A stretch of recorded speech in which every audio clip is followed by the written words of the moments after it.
réveil. Merci d'avoir choisi le Morning et i24 News pour vous informer ce matin. Voici les titres de cette édition. Une question, tout d'abord, a-t-il convaincu? 50 minutes, 23 standing ovation. Benjamin Netanyahou devant le Congrès américain rejette l'accord négocié avec l'Iran. Une première dans l'histoire américaine, un leader étranger s'adresse au Congrès contre la politique du président en fonction. Décryptage dans un instant. Et puis on s'attarde également ce matin sur le narratif utilisé par Netanyahou depuis plusieurs années dans ce combat qui est sans doute celui de sa vie. A-t-il utilisé les bons mots et les bons arguments pour stopper un Iran nucléaire? Enfin, à la télé israélienne, le discours de Benjamin Netanyahou a été diffusé en différé de 5 minutes. Objectif, s'assurer qu'il ne s'agit pas de propagande électorale. À 2 semaines du scrutin, les règles de temps de parole des candidats se resserrent. Explication à suivre.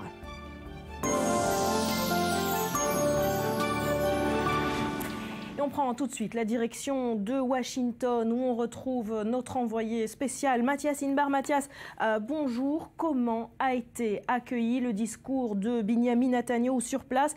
Est-ce qu'il est parvenu à faire passer son message sans froisser encore davantage le président Obama?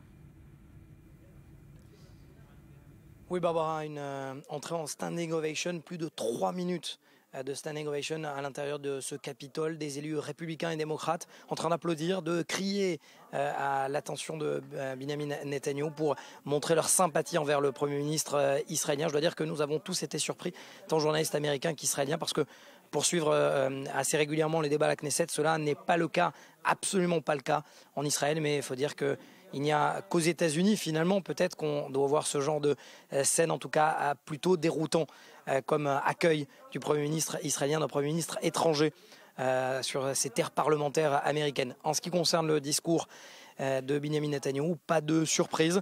Il n'a pas dévoilé de nouvelles informations. Il a lancé une petite pique en direction de Barack Obama, notamment sur le fait que qui parle de fuite, il suffit d'aller sur Google pour tout comprendre, tout savoir, mais pas véritablement de nouvelles informations. Il a demandé aux États-Unis de prendre leur temps avant de prendre une décision de retarder l'échéance d'un éventuel accord entre l'Iran et les 5+1. Il a rappelé de nouveau les valeurs communes entre les États-Unis et Israël et tout en rappelant l'illégitimité du régime iranien au Moyen-Orient. Il a rappelé que l'Iran possédait 4 capitales aujourd'hui au Moyen-Orient, Téhéran, Damas, Beyrouth et puis récemment Sanaa, ce qui a directement entraîné une standing ovation de la part des élus américains pour qui ils partagent, selon Benjamin Netanyahou et selon eux-mêmes d'ailleurs, les mêmes valeurs de fraternité, d'égalité, de droit et surtout de monde libre, comme me l'a récemment déclaré l'un des congressmen qui est venu répondre à nos questions ici. Merci beaucoup Mathias Inbar depuis Washington. Bonjour Cyril et bonjour à notre invitée Madame Colette Avital. Merci d'être avec nous ce matin. Vous êtes ancien diplomate israélien, notamment consul d'Israël à New York. Vous connaissez donc extrêmement bien les relations entre les deux pays. C'était sans doute l'un des discours les plus importants de sa carrière, de sa vie. Est-ce que Benjamin Netanyahou a été à la hauteur? Oui, je crois qu'en tant qu'orateur, il a été à la hauteur. Et il a fait un discours très éloquent, très bien bâti, et il a été reçu comme un roi, comme une vedette de rock, je dirais même avec beaucoup de chaleur. Et donc je crois qu'à ce niveau-là, au niveau du théâtre, si nous pouvons l'appeler ainsi, oui, ça a été très bien reçu. La question qui se pose, quels seront les effets et quels seront les résultats? Et au niveau du contenu du discours, je m'imagine qu'on va en reparler. On va en reparler dans un instant, mais je vous propose de revenir en images sur les temps forts de ce discours. Une intervention suivie en direct dans le monde entier, en passant par Téhéran et Tel Aviv, évidemment. Le résumé en images, on en reparle juste après. Standing ovation pour Benjamin Netanyahou. Le Premier ministre israélien est arrivé devant une assemblée tout acquise à sa cause. Il a trouvé le soutien qu'il est venu chercher et n'a pas manqué de rendre hommage à l'amitié indéfectible qui unit Israël et les États-Unis. Je voudrais vous remercier, démocrates et républicains, pour votre soutien commun pour Israël, année après année, décennie après décennie. Pourtant, derrière ces mots, un certain malaise plane à Washington. Barack Obama a manifesté son mécontentement face à cette entorse au protocole. Il refuse de rencontrer Benyamin Netanyahou au cours de sa visite. Le secrétaire d'État John Kerry est quant à lui en Suisse pour tenter de finaliser cet accord sur le nucléaire iranien. Date butoir, le 31 mars prochain. Avant de lever ces sanctions, ces restrictions, le monde doit demander que l'Iran fasse 3 choses. Premièrement, arrêter son agression contre ses voisins au Proche-Orient. Deuxièmement, cesser de financer et soutenir le terrorisme à travers le monde entier. Et troisièmement, arrêter de menacer mon pays, Israël, le seul et unique État juif. 3 conditions pour rétablir le dialogue avec l'Iran, ennemi numéro 1 d'Israël. Pour Benyamin Netanyahou, seul rempart contre la menace iranienne, l'unité de la communauté internationale. Si l'agression de l'Iran reste sans réaction, eh bien d'autres suivront. Et donc, l'époque où beaucoup espéraient que l'Iran se joindrait à la communauté des nations, pendant ce temps, l'Iran est occupé à saper les nations. Nous devons nous tenir côte à côte pour stopper la tentative de conquête de l'Iran, du combat de l'Iran par le terrorisme. Depuis le début de sa carrière politique, c'est la 3e fois que Benyamin Netanyahou s'exprime devant le Congrès. Mais je sais qu'Israël n'est pas seul. Je sais que l'Amérique est aux côtés d'Israël. Je sais que vous êtes aux côtés d'Israël. Le Premier ministre israélien avait prédit un discours crucial et historique. Reste à savoir si ces mots ont résonné jusqu'à Genève. Alors, c'est évidemment la question que tout le monde se pose ce matin. Bonjour Daniel Laïc, notre analyste politique. Alors précisément, est-ce que Benyamin Netanyahou a eu raison de se montrer aussi déterminé à vouloir faire ce discours? Est-ce qu'il a atteint son objectif, à savoir stopper un accord avec l'Iran? Alors, d'abord, il faut reconnaître que Benyamin Netanyahou parle bien. C'est un excellent rhétoricien, on ne peut pas lui enlever cela.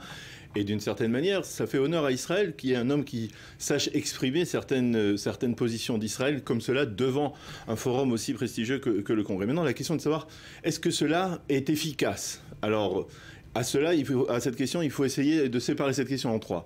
Est-ce que cela va faire changer l'administration Obama? Certainement pas, on l'a vu à travers la réaction de Barack Obama.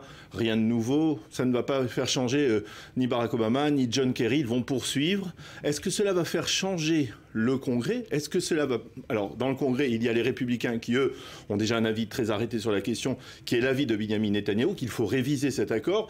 Et il y a les démocrates. Est-ce que cela va faire changer les démocrates? Les avis sont partagés. Si on entend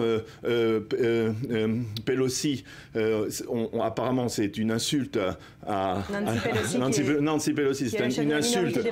Mais si on entend, par exemple, Dianne Feinstein, eh bien, elle pourrait réviser. Elle a été attentive à l'argument des 10 ans de délai. Peut-être qu'il faudrait attendre 15 ans, 20 ans. Donc il y a peut-être des changements au sein du Congrès, mais ces changements risquent d'être contrecarré par le fait que, d'une manière ou d'une autre, s'il y a des changements, eh bien, le président Obama imposera son veto. Et donc là, cela risque de poser un nouveau problème. Et la troisième question, de savoir est-ce que cela a eu une influence sur la classe politique israélienne, sur les électeurs du Likoud, sur ceux qui sont partis, sur ceux qui se sont échappés au cours des dernières semaines. Est-ce que ça va faire gagner à Benyamin Netanyahou quelques sièges? La tendance, c'est que, quelque part, malgré tout, il est clair que Benyamin Netanyahou parvient à remettre sur le devant de la scène le dossier de la sécurité. Et cela peut ramener certaines brebis égarées du Likoud vers le parti de droite et essayer de faire remonter le Likoud de 1 ou 2, voire peut-être même 3 mandats. Alors, on reparlera de l'aspect de la politique israélienne dans ce discours dans un instant,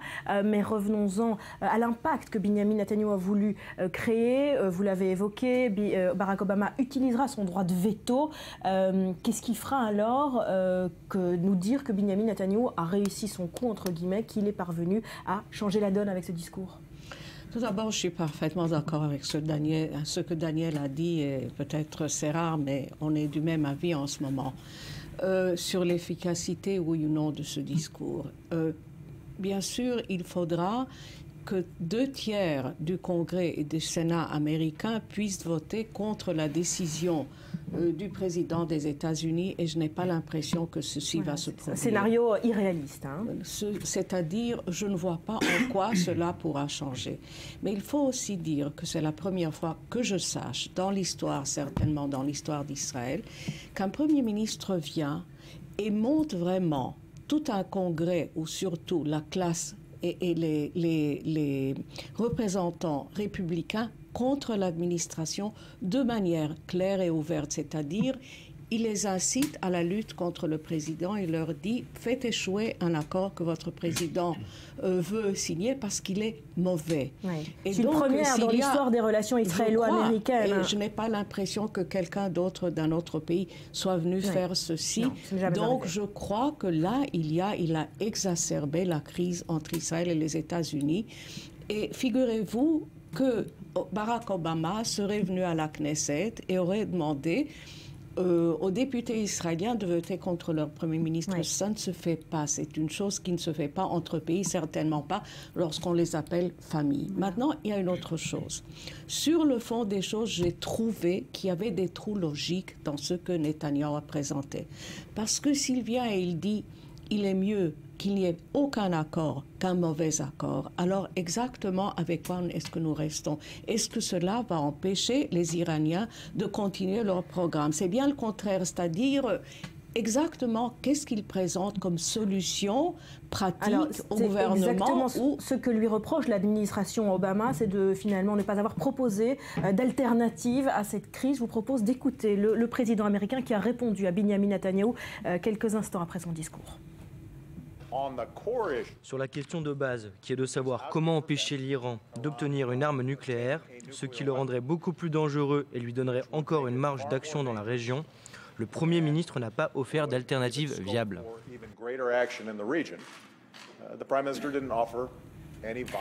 Alors, Daniel, malgré le fait que Benjamin Netanyahou ait prononcé un discours fédérateur au-dessus de la mêlée politique, il s'est adressé tant aux démocrates qu'aux républicains, a parlé de l'alliance entre les deux pays pour s'éloigner de cette polémique anti-démocrate. Est-ce qu'on peut dire que le jeu en vaut la chandelle? Est-ce qu'il a réussi à apaiser les esprits? D'abord, il a tenté d'apaiser les esprits au début. Il a effectivement vanté l'action du président Obama, l'aide apportée par le président Obama dans différents domaines, en particulier en matière de sécurité.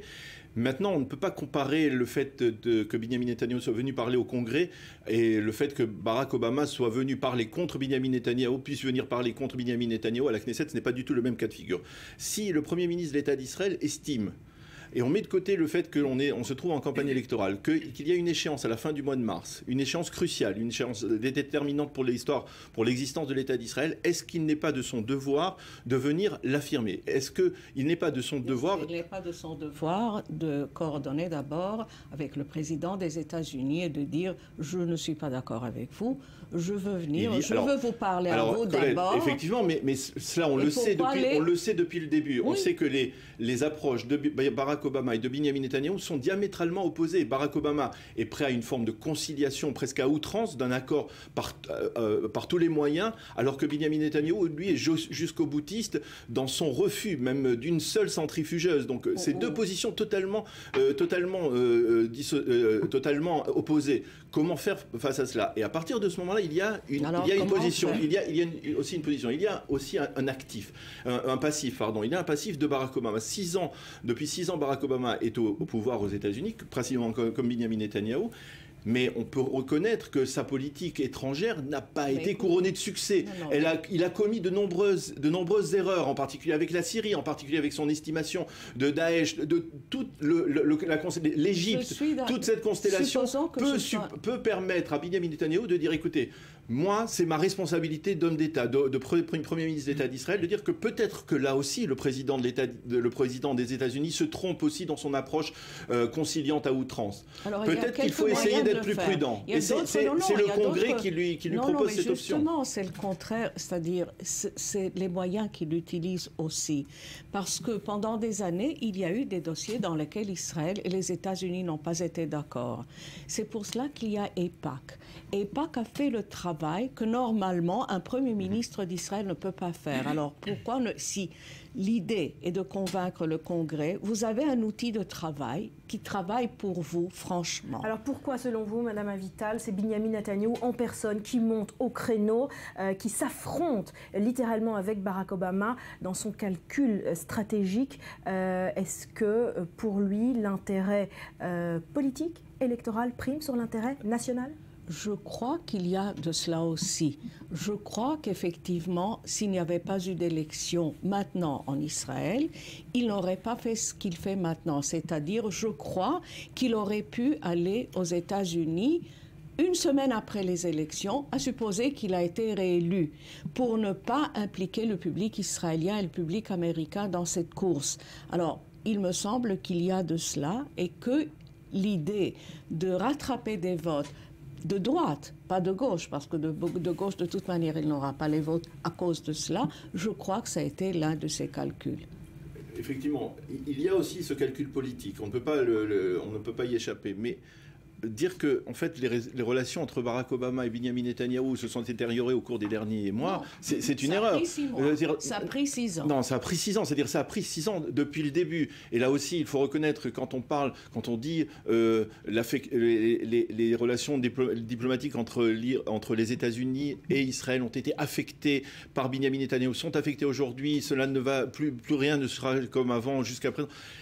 On ne peut pas s'empêcher de rappeler que depuis le début, il y a eu un mauvais contact entre les deux hommes, que ce mauvais contact, au début aussi, a été provoqué par des mauvais conseillers qui ont conseillé à Barack Obama de faire pression sur Binyamin Netanyahou. Il y avait à l'époque Rahm Emanuel, il y avait à l'époque Dan Shapiro qui était le conseiller, qui est l'actuel ambassadeur des États-Unis en Israël. Ce sont des hommes qui ont reçu des conseils de gens ici en Israël qui étaient mal intentionnés d'emblée envers Binyamin Netanyahou, qui estimaient que Binyamin Netanyahou n'était pas un Premier ministre d'envergure à la hauteur. Et d'emblée, ça a aussi créé un climat de méfiance entre les deux hommes qui n'a jamais pu se rétablir. Il a fait quelque chose peut-être pour rattraper cette détérioration des relations, des mauvaises relations. Ils ont quand même essayé.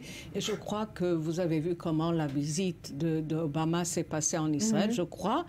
On croyait à ce moment-là qu'il y avait quand même des atomes crochus, que les gens pouvaient s'entendre. Mais finalement, écoutez, Daniel, on peut ne pas s'aimer, on peut être méfiant l'un à l'égard de l'autre, mais pour cela, il y a la diplomatie. On essaye de couvrir, on essaye de faire travailler l'intérêt national et non pas d'exacerber une crise et de l'approfondir. C'est-à-dire, c'est là le rôle de la diplomatie. Je n'ai pas l'impression, et pourtant, Benjamin Netanyahou a commencé sa vie publique en tant que diplomate. Il connaît les États-Unis. Hier, vous avez vu comment il s'adressait au Congrès dans le langage des républicains. Ce n'est pas seulement une formalité, ce n'est pas seulement la langue elle-même, mais au figuratif, mais vraiment...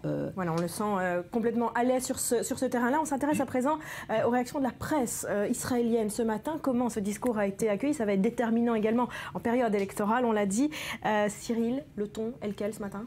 Alors, images mises en exergue, pléthore d'éditos, évidemment. Les quotidiens israéliens consacrent ce matin donc la quasi-totalité de leur livraison du jour au discours d'un Binyamin Netanyahou venu sonner le tocsin à Washington. Le journal proche du pouvoir, Israël Hayom, crie ce matin ses louanges. Netanyahou, nous dit Avraham Betzvi, a dressé un réquisitoire contre les crimes commis par l'Iran. Et puis sur ces images de B.B. King acclamé debout par les députés américains, c'est Boaz Bismuth qui estime dans le même journal qu'il y a des moments où seule l'histoire peut juger. Le Premier ministre a prononcé un discours qui restera dans les annales, nous dit Boaz Bismuth, dans la lutte contre la nucléarisation de l'Iran. Voilà, ici les éditos du Israël Hayom sont dithyrambiques. D'autres journaux, pour la majorité d'entre eux, il faut bien le dire, restent plus perplexes, voire cyniques à l'égard du Premier ministre. Oui, Barbara, pour les grandes plumes du quotidien à grand tirage Yediot Aharonot, Netanyahou s'est surtout assuré un coup médiatique spectaculaire à 15 jours seulement des élections israéliennes. Quand il s'agit de causer, écrit Sima Kadmon, Netanyahou est toujours le premier. Voilà la journaliste qui ironise dans les pages du quotidien, mais le discours devrait avoir plus d'effet sur les sondages en Israël que sur Barack Obama et sur sa détermination à conclure un accord avec l'Iran. Même son de cloche pour Nahum Bardea dans le même quotidien. Netanyahou sait qu'il avait très peu de chances de convaincre le Congrès d'imposer de nouvelles sanctions à l'Iran. C'est pourquoi son discours visait davantage les urnes israéliennes que les centrifugeuses iraniennes. Le discours de Netanyahou, conclut Bardea, devrait disparaître plus rapidement que la neige qui recouvre les trottoirs de Washington. Et puis, en une du Jerusalem Post, on continue avec le quotidien israélien en langue anglaise. Cette déclaration, vous en avez parlé, de la démocrate Nancy Pelosi, qui s'est dite attristée par l'insulte faite à l'intelligence des Américains. Rien de nouveau sous le soleil, écrit Herb Kainon. La vie va continuer, les négociations avec l'Iran vont se poursuivre et la relation israélo-américaine, elle, va demeurer toujours aussi intense. Et puis c'est le Haaretz qui a eu sans doute les mots les plus durs ce matin à l'égard du Premier ministre. Oui, pour le quotidien de gauche israélien, le Premier ministre a prononcé un discours apocalyptique, proche de ceux qu'on prononce à l'occasion des commémorations de la journée de la Shoah. Mais après 6 années d'incurie écrit aussi vers terre, les menaces de Netanyahou sonnent toujours aussi creux. Et on termine avec un édito surprenant. On n'est plus en Israël, mais en Arabie Saoudite. Exactement, c'est un éditorial signé Faisal Abbas, merci, fait suffisamment rare pour être souligné. Donc c'est ce quotidien saoudien Al Arabiya qui suggère dans son édito du jour au président américain Barack Obama d'être attentif aux mises en garde de Benjamin Netanyahou. Un Barack Obama qui a mal assimilé la menace iranienne alors que le Premier ministre israélien comprend, lui, le danger immédiat que font peser les centrifugeuses iraniennes sur les États de la région. C'est le rédacteur en chef, je crois, d'Al Arabiya, en langue anglaise. À prendre en compte, je peux m'imaginer que dans les pays du Golfe, on a été très contents parce qu'ils se sentent menacés et quelqu'un d'autre fait leur travail. Et ils sentent que Barack Obama ne répond pas à leurs attentes à ce niveau-là, au niveau de leur alliance. Peut-être bien, mais je dirais que les Iraniens aussi doivent se frotter les mains, mais pour des raisons inverses, c'est-à-dire parce qu'ils voient que les relations entre les États-Unis et Israël ne se rapprochent pas. Alors justement, bien au contraire, alors que Benjamin Netanyahou était au Congrès, on souligne quand même ce fait. John Kerry et Mohammad Zarif, le ministre des Affaires étrangères iranien, étaient eux en Suisse pour continuer de négocier à une allure marathon l'accord en cours, résumé en images. Dernière ligne droite vers un règlement définitif censé encadrer le programme nucléaire de l'Iran dans un climat tendu. Hier, Barack Obama a réitéré la position américaine selon laquelle l'Iran doit s'engager à geler de façon vérifiable ses activités atomiques pendant au moins 10 ans. Des propos inacceptables pour Mohammad Zarif qui a rappelé que l'Iran ne cédera pas à ses demandes. Le temps presse pour parvenir à un accord politique avant l'échéance du 31 mars. Objectif s'assurer que ce programme nucléaire controversé ne vise pas à la fabrication de la bombe atomique. Depuis la relance des pourparlers internationaux il y a 18 mois et l'accord provisoire de novembre 2013, l'Iran et les 5+1 restent extrêmement discrets sur la teneur des négociations. Il faut sérieusement qu'on avance. Comme nous l'avons toujours dit, nous avons besoin de volonté politique pour comprendre que la seule façon d'aller de l'avant est de passer par des négociations. Nous travaillons encore, efficacement. Si la discrétion reste de mise, quelques indications fournies notamment à Washington permettent de voir quelques points éclaircis, tandis que certains bloquent. En échange de ces engagements, Téhéran souhaite une levée rapide des sanctions financières et pétrolières qui frappent durement son économie. Certaines, mises en place par l'Union européenne et les États-Unis, peuvent l'être assez rapidement, mais celles qui obéissent à des résolutions du Conseil de sécurité au titre de la non-prolifération sont perçues comme une garantie du respect des engagements iraniens.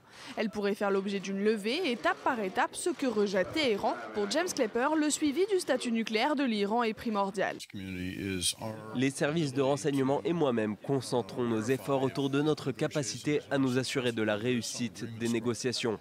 Certains accords ont été atteints et c'est ce que nous devons contrôler et vérifier. Et je pense que cela dépendra fortement d'une surveillance intrusive et complète de la part de l'Agence internationale de l'énergie atomique. Ce sera très important pour nous et pour notre capacité à nous en assurer, car pour les services de renseignement et pour moi, c'est là qu'il faut mettre l'accent.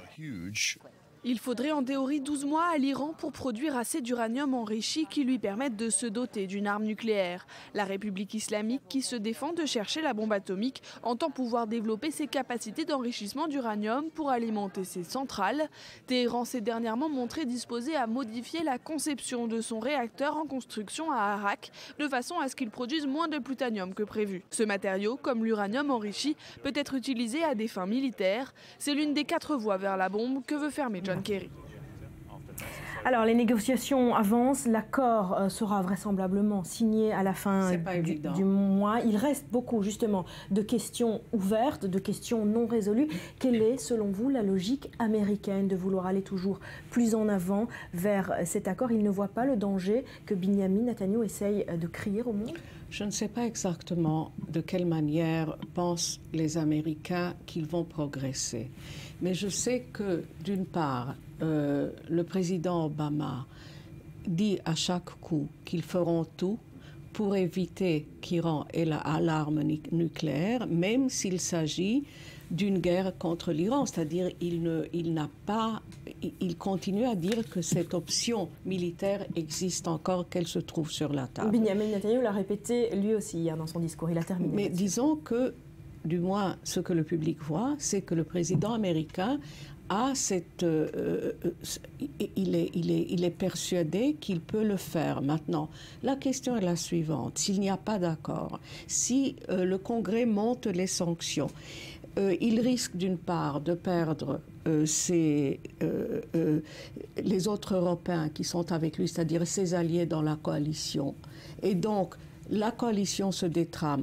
Avec quoi est-ce qu'il reste? Donc, il faut continuer à négocier et il faut essayer de retarder autant que possible cette possibilité des Iraniens d'obtenir une arme nucléaire. Je crois qu'une chose a été acquise, d'après ce que je sais, d'après ce que je lis, d'après tous les rapports qui viennent de Vienne, c'est que les Iraniens ont cessé d'enrichir l'uranium à 20%. C'est-à-dire, sur ceci, ils se sont engagés. Et donc, le danger immédiat ou le danger à long terme est éloigné. D'ailleurs, c'est le compromis que Benjamin Netanyahu a accepté. Il n'a plus parlé d'enrichissement zéro. Oui, mais c'était justement ce qu'il avait présenté aux Nations Unies il y a 2 ans. Donc, ceci a été acquis. On ne peut pas dire qu'on n'a pas fait du progrès. Mais je ne suis pas du tout sûre qu'un accord sera signé.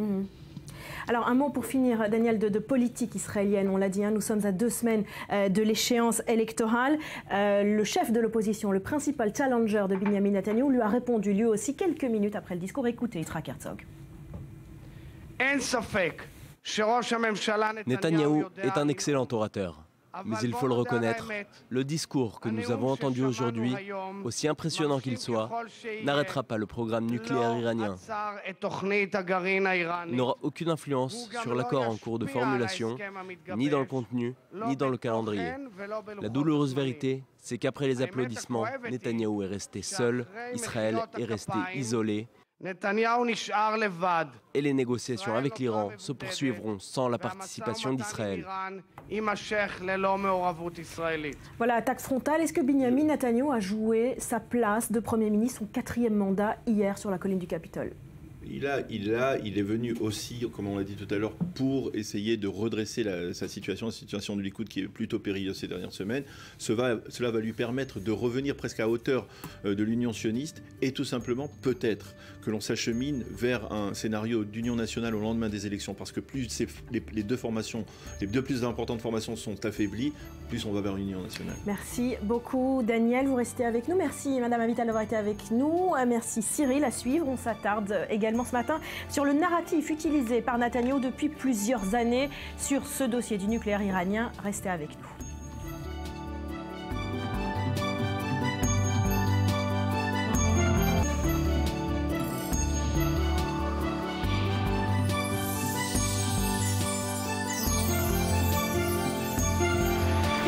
Merci d'être avec nous sur le plateau du Morning. On continue évidemment d'analyser le discours de Benjamin Netanyahu hier devant le Congrès américain. Nous sommes toujours en votre compagnie, Daniel, notre analyste politique, et nous a rejoint Nadia Ellis, spécialiste du discours. Ça tombe bien. Vous êtes chercheuse à l'université de Tel Aviv. Alors d'abord, votre réaction, un discours finalement sans trop de pathos, sans de dramaturgie exceptionnelle. Est-ce que techniquement il vous a convaincu ?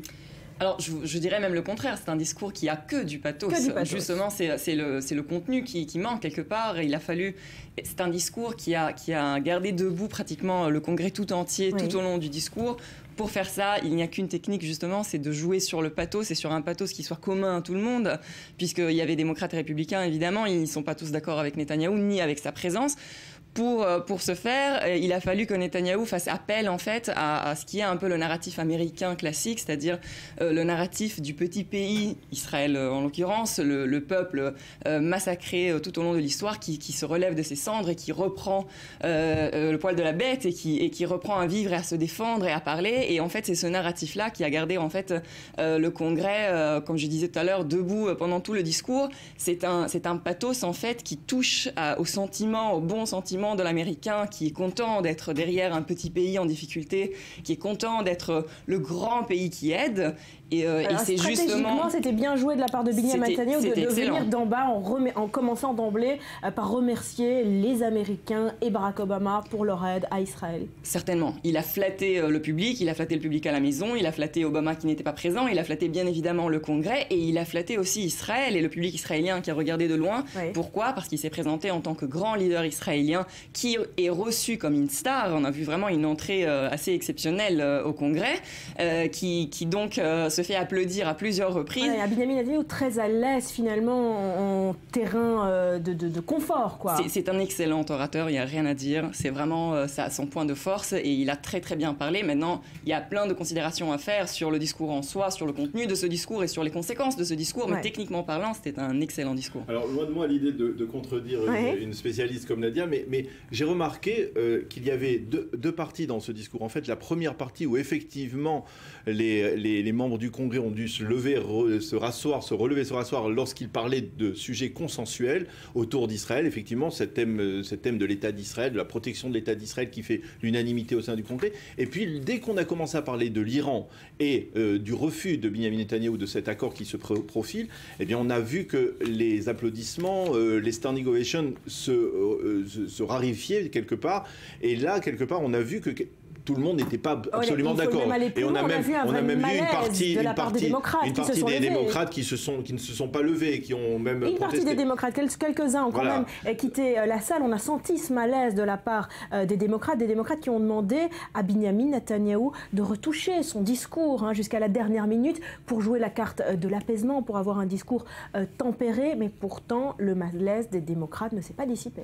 Non, bon, évidemment, il fallait bien que Netanyahou dise quelque chose quand même par rapport à l'Iran, et c'était évident qu'à un moment ou l'autre, les démocrates ne seraient pas tout à fait d'accord, et donc c'est vrai, effectivement, il y a eu une petite partie d'ailleurs au milieu. Netanyahou a fait usage de la technique classique du sandwich, il a commencé bien, il a terminé bien, au milieu il a placé quelques phrases qui n'étaient pas consensuelles, les démocrates effectivement ne se sont pas levés à ce moment-là. Plus que quelques phrases, parce qu'en gros, il a dit directement à Barack Obama, Monsieur le Président, revoyez votre copie. Avec votre approche, et c'est un mauvais accord, c'est effectivement important. Je pense qu'il a aussi voulu faire passer des messages qui sont des messages d'actualité, comme le fait de dire que, par exemple, le fait que la bataille entre l'Iran et l'État islamique ne doit pas faire de l'Iran un État ami, un pays ami. C'est une phrase importante, parce que c'est, pour Benyamin Netanyahou, c'est la base de la perception de Barack Obama, une perception peut-être un peu simpliste de la réalité proche-orientale. Et donc, quelque part, effectivement, Benyamin Netanyahou, très poliment, on va dire, a envoyé quelques pics en direction de la Maison-Blanche, en préservant l'essentiel, sans offenser le président des États-Unis. Il n'avait pas le choix, évidemment. Il pouvait pas effectivement ni vexer Obama, qui d'ailleurs n'a pas regardé le discours, qui l'a commenté de manière assez cynique après, en disant qu'il s'intéresse pas au théâtre. Donc évidemment, le vrai problème, enfin la vraie question par rapport à ce discours est moins dans ce qui a été dit, parce que finalement il a absolument rien dit de nouveau. Quoiqu'il a un tout petit peu ouvert, disons, la position d'Israël, en disant que en sortant un peu de cette position où il faut zéro centrifuge, il a un tout petit peu ouvert. Mais sinon, à part ça, effectivement, il n'a pas fait de grands coups de théâtre, il n'a pas dit quelque chose d'extrêmement nouveau. Précisément, rien de neuf dans son argumentation, et cela fait des années que Benyamin Netanyahou tente de convaincre le monde entier du danger du nucléaire iranien. On va s'attarder, Rudy, avec vous sur ce narratif, cette rhétorique utilisée par Benyamin Netanyahou tout au long de ces dernières années. C'est désormais une mécanique très connue. Oui, c'est une mécanique très connue en 3 points, en fait. Tout simplement, si on revient dans le passé, il y a le fait de captivé son audience. Nadia l'a dit, Benyamin Netanyahou est un orateur hors pair, qu'on l'aime ou qu'on ne l'aime pas. D'ailleurs, sur les réseaux sociaux, même ceux qui ne l'aiment pas traditionnellement en Israël, quand même saluaient cette prestance qu'il avait. Donc, c'est captiver des auditeurs qui ne sont pas forcément acquis à sa cause. Alors là, évidemment, c'était le Congrès, mais si on revient, par exemple, au discours de l'ONU, comment il a réussi à captiver l'audience. Lequel ? Il y en a eu plusieurs. Celui de 2009 avec la fameuse bombe. Alors, si on revient, c'est effectivement, on voit ici, c'est complètement inattendu de le voir sortir ce dessin qui ressemble à Bip Bip et le coyote. Voilà. C'est un dessin de cartoon, quoi. C'est tout à fait ça. On est dans un dessin de cartoon et il a été moqué sur le net par la suite et ce n'était pas le problème. L'idée, c'était que ce jour-là, à la sortie de cette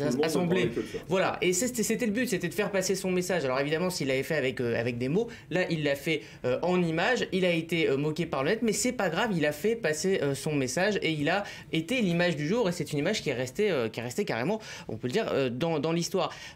Il y a 2 jours, à la conférence de l'EPAC, il avait lui aussi sorti une carte de l'Iran, toujours avec cette même envie de montrer les choses. Alors évidemment, il utilise donc cette méthode d'être didactique. Alors c'est cette stratégie d'utiliser des objets qu'il montre comme ça, ce sont des cartes, des preuves historiques, des dessins très simplistes. Quel est le but pour lui stratégiquement, pour avoir quel impact ?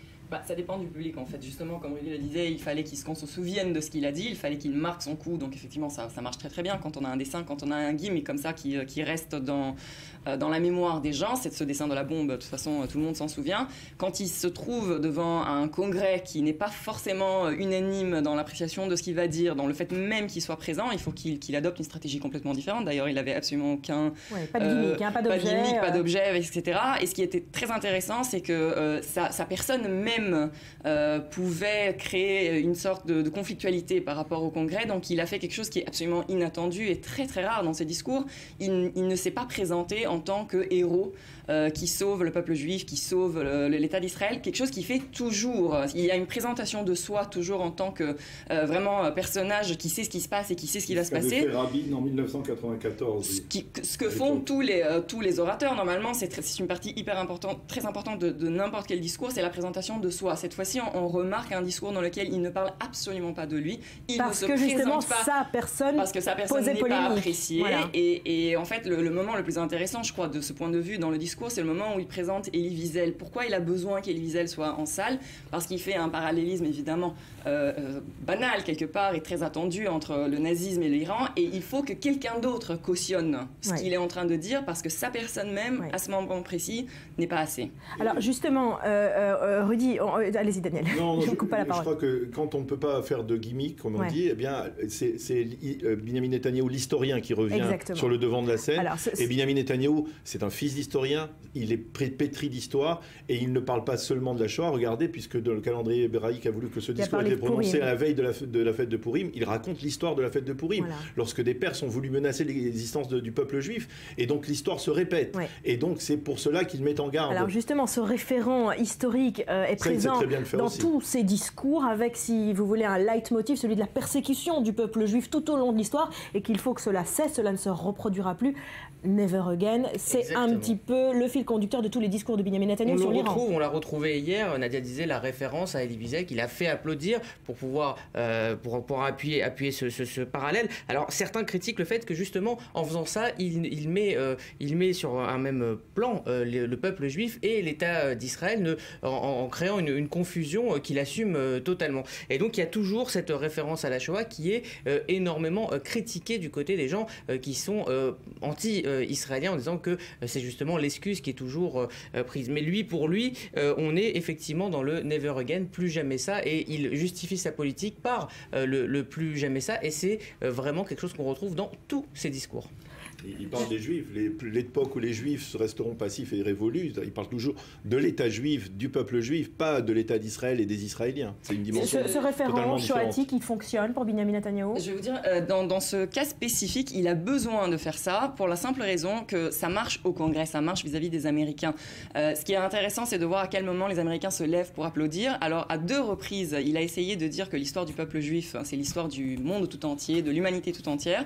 Quand il parle de la souffrance du peuple juif juif, de la persécution du peuple juif, c'est l'enthousiasme général. Quand il compare ça à l'humanité, au monde, etc., eh ben, les gens, ils applaudissent à peine. C'est-à-dire, ils n'aiment pas voir le peuple juif, les Américains en l'occurrence, ils n'aiment pas voir le peuple juif comme un espèce de miroir de ce qui se passe dans la société tout entière. Les Américains, ils aiment bien ce rôle des Juifs en tant que peuple persécuté qu'ils aident, et donc ils sont les bons qui aident les pauvres, les victimes. Et Netanyahou le sait très bien, et il joue sur ça, et il le fait très très bien. Alors effectivement, tous les yeux étaient rivés sur Binyamin Netanyahou, sur Washington. Nous, on a voulu essayer de comprendre si les Israéliens ont partagé cet avis. Est-ce qu'ils pensent eux aussi que l'Iran est la menace existentielle suprême à l'égard d'Israël? Betsabe Salem est allé leur poser la question. אין פה הרבה מה להסתיר, אנחנו יודעים שאיראן היא לא ידידת ישראל והיא באמת מחפשת להכחיד אותנו. כן, מישהו מחפש להרוג אותך ורוצה ומכריז על השמדתך, הוא אומר שהוא רוצה לפגוע בך. I think it might be a danger, yes. כן, בהחלט. ברגע שיהיה להם נשק גרעיני, בהחלט. I don't think they're going to get a nuclear weapon and use it offensively, but I think it changes the balance of power in the region and it limits Israel's potential response. בגדול כן, אבל לא חושב שזה הבעיה העיקרית שלנו כרגע. איראן היא סיכון בשבילי, מכיוון שאני יודע שהם רוצים להשמיד את ישראל יום אחד. זה לא הדבר הכי חשוב בחיים שלנו כאן, אבל כן, היא סיכון. איראן זה סכנה, אבל זה לא כמו שמראים לנו בכלי התקשורת. מעצימים את זה יותר מדי, עושים את זה כאילו שזה הדבר העיקרי בקטע של הבחירות, ואני חושב שלא. לא, אני לא חושבת שכרגע זה האיום העיקרי על המדינה שלנו. Une réaction là-dessus, Daniel? Oui, c'est ce qui est dit. Il ne faut pas hypothéquer le passé pour le présent. Et effectivement, c'est-à-dire, on voit que l'essentiel des Israéliens, en tout cas, c'est un sondage peut-être pas tout à fait précis, mais qui montre que les Israéliens sont préoccupés par la menace iranienne, mais qu'ils ont aussi leurs préoccupations du quotidien, leurs préoccupations sociales. Et ce que Benyamin Netanyahou répond, c'est que si nous ne sommes pas là, eh bien, nous n'aurons même pas de préoccupations sociales. Donc, soyons là, essayons de rester présent sur la scène internationale et de refouler cette menace iranienne. Alors, c'est précisément la deuxième question que nous sommes allés poser aux Israéliens. Est-ce que Binyamin Netanyahou a raison de placer l'Iran au cœur de sa campagne et de son agenda politique? Écoutez-les au micro de Betsabe Salem. Definitely, כן, בוודאי, בהחלט, בנימין נתניהו עושה צעד חשוב מאוד למדינת ישראל ונועץ את הדבר החשוב הזה, ביטחונה של ישראל וביטחונו בעצם של כל העולם. I think he focuses very heavily on foreign affairs and possibly not enough on domestic affairs. אני חושב שיש לנו עוד המון בעיות אחרות שקשורות לחיים שלנו עכשיו, היומיומיים, שהן לא נפתרות והן לא ייפתרו גם לא כשהאיום האיראני יוסר. The government, the elected government should deal with the situation with Iran, but the economical situation is much more important, and the occupation. הצבא של הדבר הזה בתור נושא עיקרי נועד כדי לטשטש את הנושאים שהם באמת חשובים. ממש לא, הוא פשוט תופס טרמפ. הוא מנסה לכסות על כל הפשלות שהוא עשה, אז הוא הולך לכיוון הפצצה הגרעינית, איראן, חיזבאללה וכן הלאה. יש הרבה דברים יותר חשובים כרגע, והוא לא מתמקד בהם. הוא בורח אל הצד החזק שלו כמובן, שזה ביטחון. פשוט לדעתי מסיט תשומת הלב למשהו גדול שלאף אחד אין באמת שליטה עליו, למרות שאפשר בעצם לטפל בכל כך הרבה דברים שיגדילו את איכות החיים שלנו, שכן נמצאים בשליטתו ושכן הוא יכול לעזור להם. זה בטיפול של כל אחת מהמפלגות, וזה מאוד מאוד חשוב לכולם באותה מידה, וזה לא צריך להיות כרגע הנושא בזמן בחירות.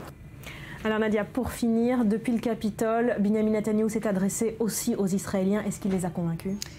écoutez, le but c'était pas de convaincre des Israéliens puisqu'il a rien dit de nouveau finalement. Le but c'était de galvaniser son public d'abord et puis les autres aussi éventuellement, les indécis qu'il veut évidemment convaincre. Il a certainement excité les gens du Likoud. Voilà, réponse dans 2 semaines, le 17 mars. Merci beaucoup d'avoir été avec nous. Merci Daniel, merci Rudy. On se retrouve après un nouveau journal. Restez avec nous.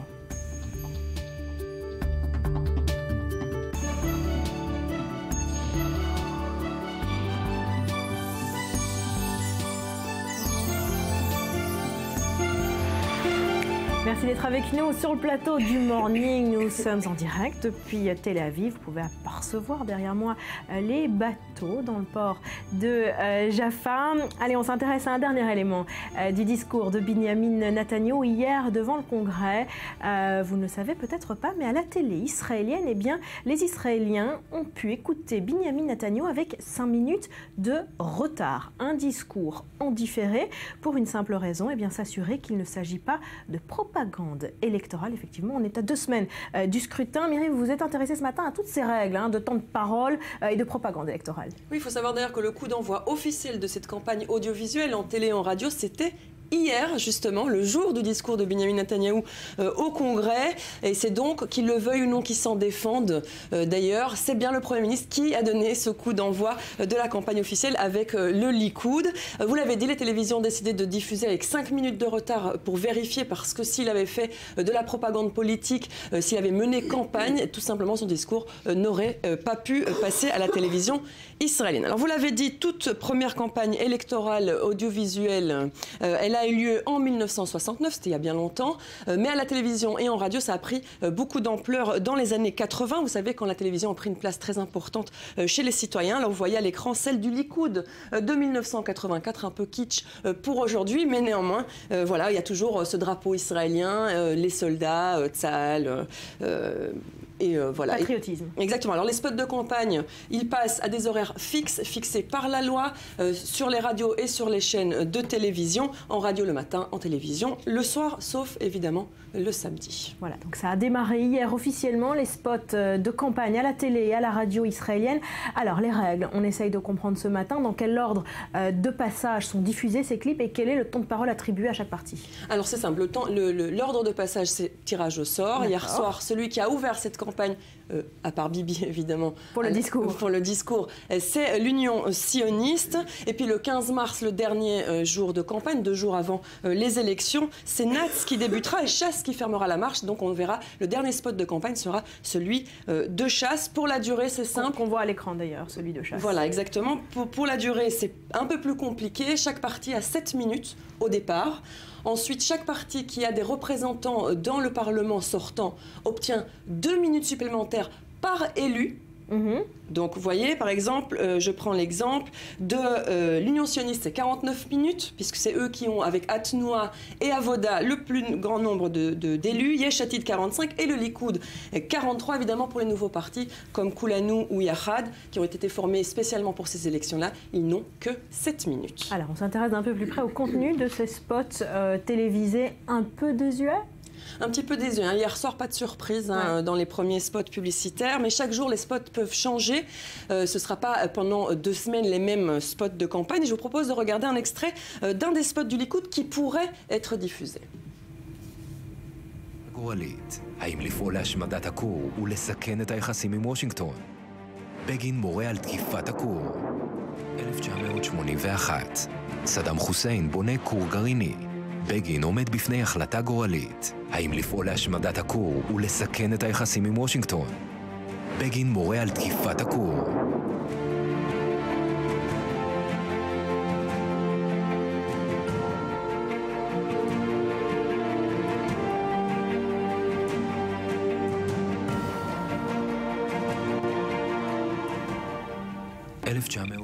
Donc, référence à Osirak 1981, où Israël finalement a pris la bonne décision d'agir sans l'accord des États-Unis. Exactement, et vous voyez bien le parallèle que le Likoud fait évidemment avec le discours de Binyamin Netanyahou hier. Alors si on parle du Likoud, il faut évidemment parler du plus grand rival du parti de droite, c'est le Machaneh Hatzioni, l'Union sioniste. L'un des spots est consacré au service militaire de Yitzhak Herzog, et il a officié dans l'unité de renseignement 8200, et dans ce spot, on fait parler justement des officiers.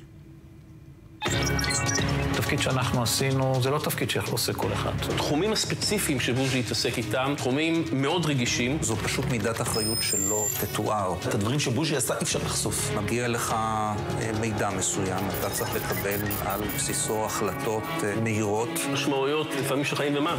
הוא גדל ביחידה. זה אומר שהוא מכיר את המנטליות הערבית. הוא ראה את הערבים בכל מיני הזדמנויות. בן אדם החשוב ביותר בעסק הזה זה מי שמכריע עכשיו שעל סמך המידע שיש לו, מדינת ישראל צריכה לעשות פעולה. אם זה להוציא טיל, אם זה להוציא לוחמים לשטח. ובוז'י בקטעים האלה היה, אני חייב להגיד, לי בתור קצין, היה אשכרה מודל לחיקוי. ידע לקבל את ההחלטות הנכונות. הוא עשה את זה מצוין.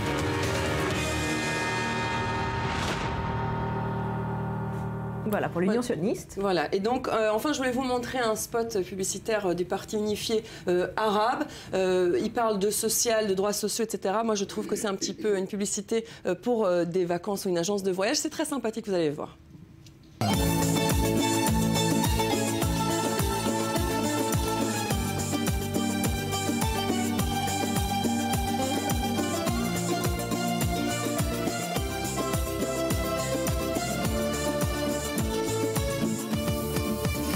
باسم الشعب والايد بالايد تعالوا نمشي سوا ونوصل لبعيد. Voilà, alors il faut savoir évidemment que cette campagne médiatique ne marche pas vraiment, Barbara. On estime à 3% les Israéliens qui regardent. Et pourquoi ? Est-ce que vous savez pourquoi ? Internet. Et voilà, exactement. Internet a tout court-circuité, puisque là, les spots sont disponibles depuis longtemps. On peut mettre tout n'importe quoi sans être vraiment contrôlé. Et on se souvient, par exemple, de ce spot de Naftali Bennett du Foyer Juif. Bennett, yes. Yesh Atid, yes. Avoda, yes. Shas, yes. Israel Betenu, yes. Halikud, yes. Habayit Hayudi, no. No, no.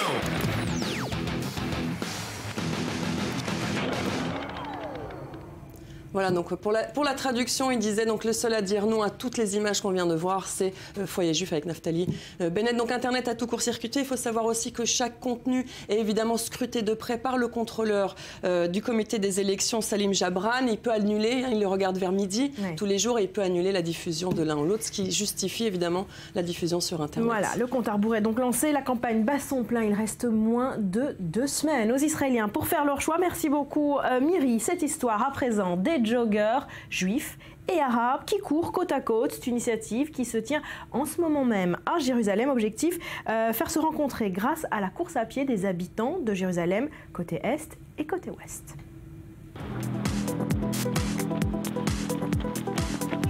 Il n'y a pas d'interaction entre les sociétés de l'Est et de l'Ouest de Jérusalem, surtout auprès des jeunes. Ils se rencontrent très rarement, même s'ils vivent à quelques minutes de distance. À Jérusalem, un groupe de coureurs professionnels tente d'insuffler le changement au sein de la société. Et ils sont prêts à travailler d'arrache-pied pour atteindre leur objectif. Il faut juste dire de laisser la coexistence de côté. Ce qui compte, c'est de courir. Ce qui compte, c'est le sport. Israël Haas et Shoshana Ben David ont fondé Coureurs sans frontières pour réunir des filles juives et arabes qui autrement ne se seraient jamais rencontrées. Je pense qu'il est particulièrement important pour des lycéennes de construire une estime de soi et une confiance en soi. Les filles viennent me dire « je ne pensais pas être capable de faire ça, mais maintenant j'en suis capable ». Les Coureurs sans frontières se sont lancés au plus fort des tensions politiques à Jérusalem. Leur but, réunir sur une même piste des jeunes des différentes couches de la société. Mais le groupe a été fortement freiné dans son élan au cours de l'été 2014. Dans le cadre de cette coopération si délicate, beaucoup d'habitants de Jérusalem-Est n'ont même pas voulu participer au tournage de notre campagne. Ils avaient peur. Et en effet, le succès de cette coopération était loin d'être assuré après que Jérusalem ait été le théâtre de nombreuses tensions suite à l'opération Bordure Protectrice à Gaza. C'était très tendu, il y avait beaucoup de violence et de racisme dans la ville. J'ai senti qu'il fallait que j'agisse. Et c'est sur la piste que le sentiment de sécurité s'est rétabli. Quand on court, peu importe qui on est, d'où on vient, quelle est notre religion ou notre culture, c'est une connexion pure entre les personnes. Israël et Shoshana tentent désormais de recruter de jeunes garçons grâce à une campagne de financement sur Internet. Je suis optimiste et je sais que c'est une bonne cause. Nous voulons fonder une ONG pour créer d'autres groupes comme celui-là à Jérusalem et dans d'autres villes mixtes. Un but encore lointain pour Coureurs sans frontières, mais entre-temps, leur ambition est certes modeste, mais loin d'être évidente. Convaincre Israéliens et Palestiniens d'accélérer le pas vers une réelle coexistence.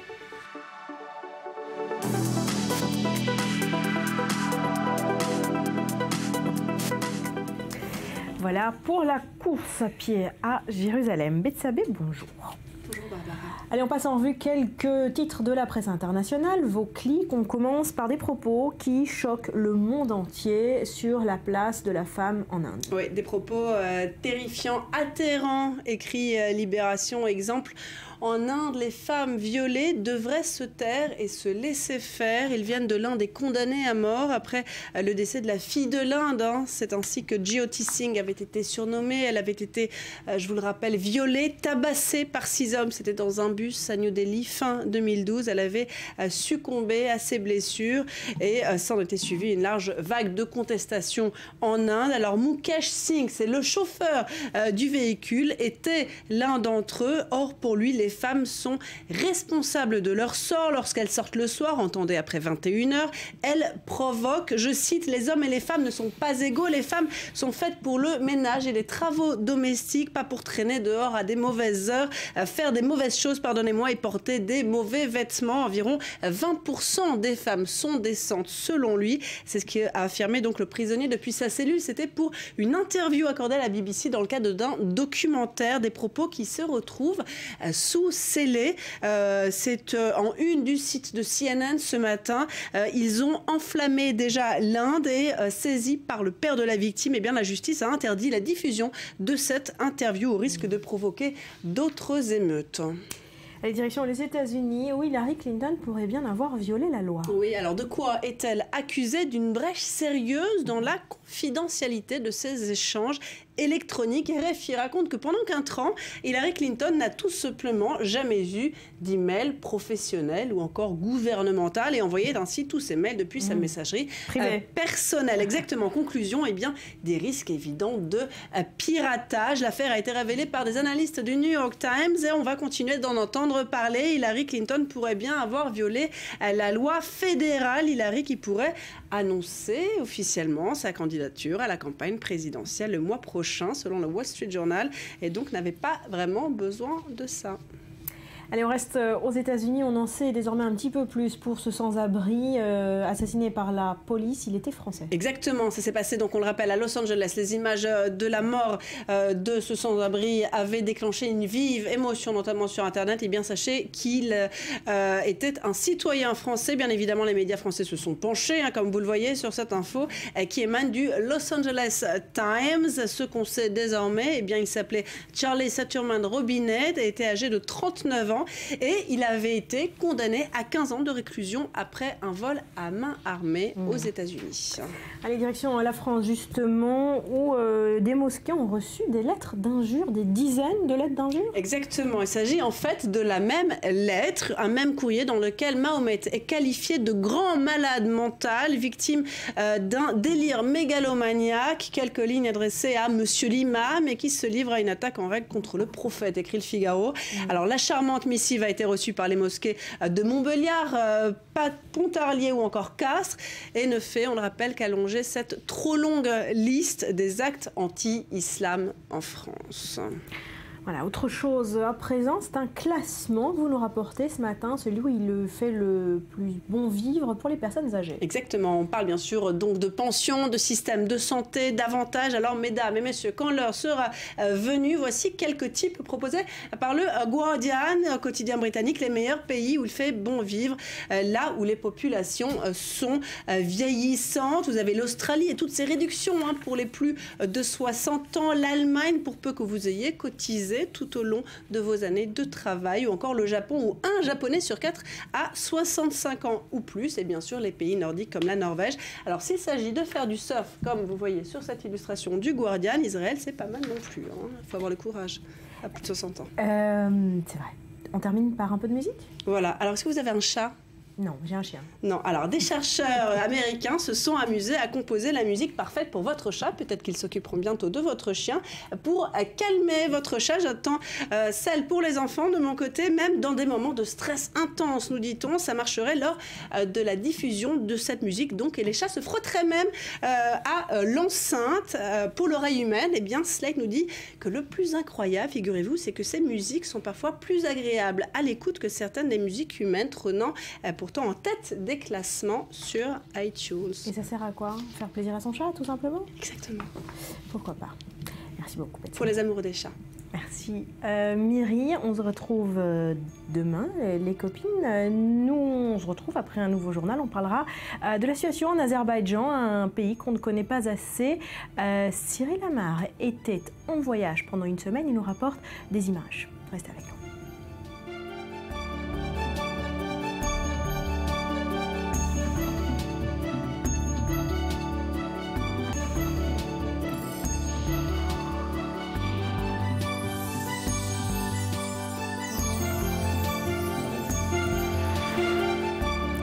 À présent d'un conflit oublié aux confins de l'Asie et de l'Europe. L'Azerbaïdjan est déchiré par un conflit avec l'Arménie. Cyril, vous venez de rentrer d'Azerbaïdjan, vous nous rapportez les images, on regarde à quoi ça ressemble ? Avec plaisir. C'est parti.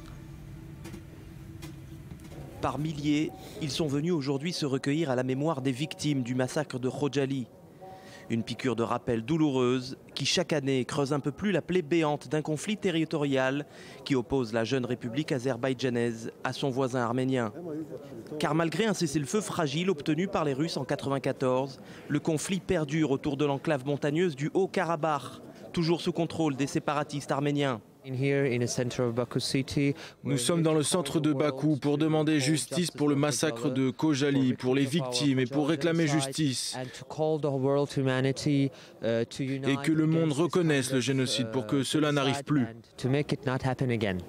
Selon le gouvernement azerbaïdjanais, 613 civils ont été massacrés durant cette nuit tragique du 25 au 26 février 1992 par des soldats arméniens. Orucova, elle, avait à peine 8 ans lorsqu'elle a échappé au massacre. Quand ma mère a su que mon père avait été tué, elle est revenue pour le voir. Elle aussi a été tuée à ce moment-là et nous sommes restés seuls. Photojournaliste, Reza Degati a fait le déplacement depuis Paris pour couvrir les commémorations. Il y a 23 ans, il était le premier à entrer dans Khojaly pour immortaliser le massacre dans le village. De son propre aveu, de tous les conflits qu'il a couverts, il ne se souvient pas d'une telle cruauté. Leurs yeux ont été arrachés, c'est cela que les forces arméniennes ont fait aux gens. Ils les ont arrêtés et leur ont arraché les yeux. Cyril, un pays qui reste traumatisé par ce conflit. Oui, c'est un pays qui est traumatisé par ce conflit, un conflit qui, il faut le rappeler, est quand même assez méconnu du grand public, un conflit qui de 91 à 94 a fait plus de 30 000 morts, plus d'1 million de réfugiés de part et d'autre. C'est un conflit qui a traumatisé l'Azerbaïdjan puisque, eh bien, au terme de cette guerre ouverte entre l'Arménie et l'Azerbaïdjan, 20% du territoire azerbaïdjanais est resté aux mains des Arméniens et c'est un chapitre douloureux dans la jeune histoire de la République azerbaïdjane. Un conflit où les Azerbaïdjanais ont le sentiment d'être mécompris. On nous a répété à plusieurs reprises que, d'abord, on nous a dit que les Azerbaïdjanais étaient très reconnaissants vis-à-vis du peuple juif et vis-à-vis d'Israël, puisque le président Rivlin, dans son discours à l'Assemblée générale des Nations Unies, a évoqué le massacre de Khojaly. C'était pas n'importe quelle date, puisque c'était pendant la journée internationale de la Shoah. Donc il y a une vraie reconnaissance vis-à-vis d'Israël par rapport à ce massacre de Khojaly, puis par rapport à cette question, par rapport à ce conflit armé entre l'Arménie et l'Azerbaïdjan. Mais une Azerbaïdjan qui a quand même l'impression d'être incompris et d'être face à une communauté internationale qui joue la politique des deux poids deux mesures, notamment par rapport à l'Ukraine, où on voit que la communauté internationale fait pression sur la Russie pour qu'elle cède, alors que sur le conflit arménien, personne ne fait pression au dire des Azerbaïdjanais sur l'Arménie. C'est exactement ce que vous a expliqué le conseiller politique du président azéri que vous avez rencontré. Je vous propose de l'écouter. Ce qu'on aimerait, c'est que le monde, que la loi internationale reconnaisse ce génocide horrifiant qui a lieu à Rojali à la fin du XXe siècle. Je veux que le monde reconnaisse la tragédie que mon peuple a vécue. Les civils qui ont été tués à Rojali, y compris les enfants, ont été tués parce qu'ils étaient azéris. Vous pouvez le voir sur les photos de l'époque, si vous regardez, vous verrez qu'il s'agissait d'un crime contre l'humanité. En un jour, en une nuit, 613 personnes, dont des enfants, ont été tuées. Et ils ont aussi été torturés et humiliés par les Arméniens. Nous savons qui sont les responsables. Ce sont d'abord les séparatistes du Haut-Karabakh et les Arméniens qui se trouvent dans la région, et aussi les forces soviétiques qui étaient sur place à l'époque. Il y a des chances que ça arrive, cette reconnaissance internationale de ce massacre? Alors d'abord, il y a ce fameux groupe de Minsk, c'est un groupe tripartite qui est mené par la France, la Grande-Bretagne et les États-Unis pour tenter de trouver une issue pacifique au conflit entre l'Arménie et l'Azerbaïdjan. Mais les Azerbaïdjanais pourraient avoir recours à l'option militaire, ils le disent très clairement, puisqu'il faut savoir que depuis 20 ans, l'Azerbaïdjan n'est plus la même qu'en 91, à l'époque de l'indépendance de l'Azerbaïdjan. C'est un pays qui s'est armé fortement, on va peut-être en parler avec ses relations avec Israël, un pays qui est beaucoup plus fort militairement que l'Arménie. Donc toutes les options sont ouvertes, l'option diplomatique et l'option militaire pour régler ce conflit, car les Azerbaïdjanais sont résolument déterminés à retrouver leur terre finalement. Alors parlons-en justement de ces relations entre Israël et l'Azerbaïdjan, a priori deux pays que tout oppose. C'est une alliance plus qu'incongrue, un pays juif doté d'une superpuissance militaire et puis un pays musulman à majorité chiite sans réelle aura géopolitique. Mais derrière cette alliance incongrue, il y a une alliance réellement stratégique qui s'élabore depuis 20 ans, puisque depuis 91, pour ainsi dire, la relation diplomatique existe. En 93, une ambassade israélienne a été ouverte à Bakou. C'est une alliance réellement stratégique. Toutes les grandes personnalités politiques israéliennes se sont rendues à Bakou ces dernières années. Je pense notamment à Moshe Yaalon, le ministre de la Défense, qui s'est rendu publiquement au salon de l'armement à Bakou. Une relation qui a de plus en plus de visibilité, puisque pendant ces années, elle est un peu restée au placard, cette relation, elle était plutôt discrète. Aujourd'hui, elle est très visible. Le Premier ministre israélien rencontre à plusieurs reprises aussi son homologue azerbaïdjanais, et c'est une relation très importante pour Israël. Pourquoi ? Eh bien parce que d'abord, plus de 40% du pétrole israélien consommé provient d'Azerbaïdjan. Une relation importante aussi par rapport au front anti-iranien qu'Israël voudrait créer. Voilà, l'Azerbaïdjan qui a une frontière qui partage commune. 611 km de frontière avec l'Iran, et qui pourrait être le jour venu une base arrière pour l'armée israélienne si le jour venu elle souhaitait frapper l'Iran de manière unilatérale. Et puis pour l'Azerbaïdjan, c'est très important de souligner que l'Azerbaïdjan, à travers Israël, voudrait influencer le lobby juif américain, peser sur le lobby juif américain pour que justement la communauté internationale reconnaisse enfin les droits de l'Azerbaïdjan sur cette enclave montagneuse dite du Haut-Karabakh. On va écouter l'ambassadeur justement israélien en Azerbaïdjan que vous avez rencontré. Les relations entre Israël et l'Azerbaïdjan sont très particulières. Vous pouvez vous balader dans la rue avec une kippa ou un drapeau d'Israël et tout le monde vous aimera et viendra vous saluer. C'est un pays très tolérant. Il y a aussi une grande histoire juive ici. Les Juifs habitent ici depuis le 6e ou 7e siècle. Le gouvernement soutient la communauté juive et je pense que les situations géopolitiques des deux pays sont très similaires. Les deux se trouvent dans des régions problématiques. Depuis l'indépendance de l'Azerbaïdjan en 1991, les gouvernements israéliens ont investi dans les relations. C'est aussi un pays où il n'y a pas d'antisémitisme. Voilà, situation particulière pour ces juifs qui vivent dans un pays musulman. Qui sont ces juifs d'Azerbaïdjan ? C'est incroyable. Ils habitaient au nord de... La majorité des Juifs d'Azerbaïdjan ont quitté l'Azerbaïdjan dans les années 90, après la décomposition de l'Union soviétique. Ils sont pour la plupart en Israël, à Saint-Jean-d'Acre, d'ailleurs une communauté azérie très importante de 60 000 habitants. Ils sont aujourd'hui environ 30 000 dans tout l'Azerbaïdjan, et cette communauté très particulière du nord de l'Azerbaïdjan, qu'on appelle les Juifs de Kirzimi-Kasaba, la ville rouge, ce sont 4 000 habitants qui vivent dans un village exclusivement juif, dans une coexistence absolument parfaite avec leurs voisins musulmans. C'est d'ailleurs incroyable, on s'est retrouvé dans une mosquée à Koba, donc à proximité de ce village juif, un journaliste israélien, un dignitaire juif de Koba et un imam. C'est quelque chose, dans un pays musulman à majorité chiite, c'est quelque chose quand même d'assez improbable pour être souligné. Voilà, alors on retrouve toutes ces belles histoires dans Focus. Focus ce soir à 21h40 avec une émission spéciale de 18 minutes sur ce pays assez déroutant, je dois dire. Voilà, le rendez-vous est pris. Rien à voir. Une question, est-ce que vous achetez vos vêtements Rudy sur Azos ? Non, mais Vous savez ce que c'est? Oui, par contre, ma chérie le fait. Ah voilà. Alors pour ceux qui ne connaissent pas, c'est un site internet anglais de vente exclusivement en ligne. Azos a décidé de lancer une plateforme de vente en Israël. Et pour fêter cela, eh bien, le site a invité un DJ très connu, mais top secret, Sandy Fortis et Joseph Emmanuel. La star des boutiques en ligne du moment veut se développer en Israël, alors que 700 artistes britanniques refusent toute relation culturelle avec l'État hébreu. ASOS, le site ultra tendance de shopping sur le net, lui, veut attirer ses fashion addicts. Nous nous sommes rendus compte que le marché israélien est très important pour nous. Il y a une forte population jeune, ils sont technophiles, ils utilisent beaucoup les réseaux sociaux, ils correspondent parfaitement à notre marque. Ils sont très à la mode, à l'affût des tendances. Donc nous sommes très heureux d'être ici, c'est une belle opportunité pour nous. Melting pot géant, Israël est considéré par la marque comme un moyen d'élargir sa clientèle, ASOS étant déjà présent un peu partout en Europe, mais aussi en Chine, en Russie et en Australie. Les produits du site étaient déjà accessibles pour les Israéliens, mais désormais, la marque qui cartonne partout ailleurs veut communiquer et se faire connaître en Israël. ASOS est déjà populaire ici. Tel Aviv est une ville super, ce pays est génial. Nous voulons vraiment que les Israéliens découvrent ASOS. Nous avons l'impression que nos produits correspondent bien aux Israéliens. Donc nous sommes très contents d'être ici pour ça. Et pour faire connaître une marque, quelle meilleure façon que de faire la fête ? Une soirée animée par un DJ français déjà bien connu du public. En fait, j'ai une très bonne amie à moi qui m'a demandé de venir jouer pour la soirée qu'elle organisait, pour ASOS, qui est une marque aussi que j'aime beaucoup. Et donc voilà, et puis j'aime bien venir ici, donc c'était l'occasion de faire une pierre deux coups. Ce n'est pas la première fois que Pierre Sarkozy joue en Israël, un pays bien différent selon lui de ce qu'on entend dans les médias. C'est quelque chose qu'on ne voit pas forcément de l'extérieur, parce que quand on évoque Israël à travers les médias, c'est souvent pour des sujets graves et sensibles, mais il y a une vraie ouverture d'esprit dans cette ville qui m'a surprise.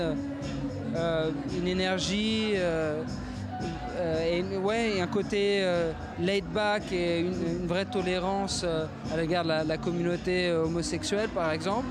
Et ça, j'avoue que c'était une surprise positive. Une soirée pour une marque britannique en Israël, animée par un DJ français, un exemple de plus de collaboration réussie. Vive la France, vive l'Israël, vive l'Angleterre. Et vive la reine surtout. Il est funky, hein, Pierre Sarkozy. Ah, incroyable. Il ressemble pas trop à son père. Il est laid-back. Il est laid-back. Il ressemble pas trop à son père. Physiquement? Oui, physiquement. Non, c'est vrai, pas du tout. Pas pour le côté funky.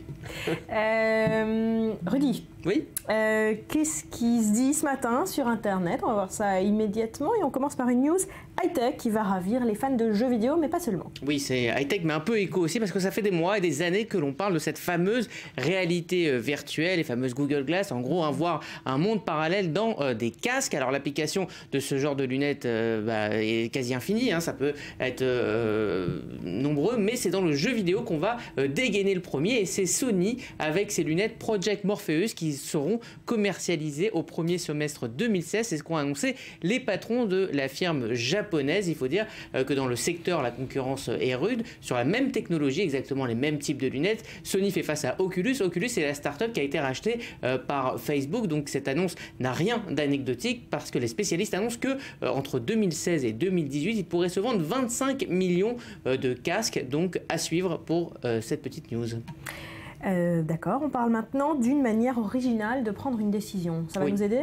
Oui, alors si vous avez un choix de carrière important à faire, ou si vous ne savez pas où réserver vos prochaines vacances, faites comme Marion Bartoli, la tenniswoman qui a son palmarès à Wimbledon. Alors suite à des pépins de santé, comme on dit dans le monde du sport, elle a arrêté sa carrière en 2013, mais la raquette la démange un peu. Regardez donc son tweet, elle dit « Revenir ou pas au tennis, qu'en pensez-vous? J'aimerais avoir votre avis. » En clair, elle demande aux internautes de l'aider à prendre sa décision. Ce tweet a énormément été relayé et au final, elle l'a annoncé hier, elle restera en retraite. Tout ça pour ça. Ah, donc c'est la réponse. Voilà. Elle interroge avec un E, évidemment, tout le monde Oui, doit bien sûr. rectifier. On part dans les airs, Oui. on parle pas d'orthographe, avec une vidéo spectaculaire. Oui, alors là, si les téléspectateurs ont la peur du vide, c'est l'heure d'aller arroser vos plantes. C'est une vidéo étonnante qui a été vue par plus de 11 millions d'internautes. Il s'appelle Christopher, il est parachutiste chevronné, il est en stage de formation et il s'apprête à faire son saut, sauf qu'il va, lors de son saut, perdre connaissance et c'est son moniteur qui va le sauver. La vidéo est spectaculaire, je vous propose de la regarder.